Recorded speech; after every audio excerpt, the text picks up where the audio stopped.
আপনি কি জানেন ভিয়মাসুরের হাত থেকে কৃষ্ণ কিভাবে বৃন্দাবনকে রক্ষা করেছিল? একদিন সকালে বৃন্দাবনের রাখাল বন্ধুদের সাথে একদিন শ্রীকৃষ্ণ গোবর্ধন পর্বতের কাছে খেলছিলেন।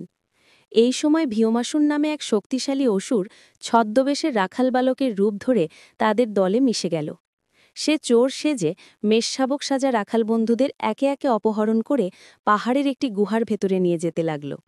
গুহার মুখে বড় পাথর চাপা দিয়ে রাখত, যাতে তারা কেউ পালাতে না পারে। যখন কৃষ্ণ দেখলেন যে তার বেশিরভাগ বন্ধু হঠাৎ উধাও, তখন তিনি বুঝতে পারলেন যে কোনো অসুর চাতুরি করছে। কৃষ্ণ গুহার কাছে গিয়ে ছদ্মবেশে ভিয়মাসুরকে ধরে ফেললেন। ধরা পড়তেই অসুর তার আসল পর্বতপ্রমাণ দানবীয় রূপ ধারণ করল। কিন্তু কৃষ্ণ একটুও ভয় পেলেন না। তিনি বিদ্যুৎ গতিতে সেই বিশাল অসুরকে শূন্যে তুলে নিলেন এবং এক ঝটকায় তাকে মাটিতে আছড়ে মারলেন। এই প্রচণ্ড আঘাতে ভিয়মাসুর তৎক্ষণাৎ নিহত হল। এরপর কৃষ্ণ গুহার মুখ থেকে পাথর সরিয়ে তার সব বন্ধুদের মুক্ত করলেন। সবাই খুব আনন্দিত হল এবং কৃষ্ণের প্রশংসা করতে করতে তারা ঘরে ফিরে গেল।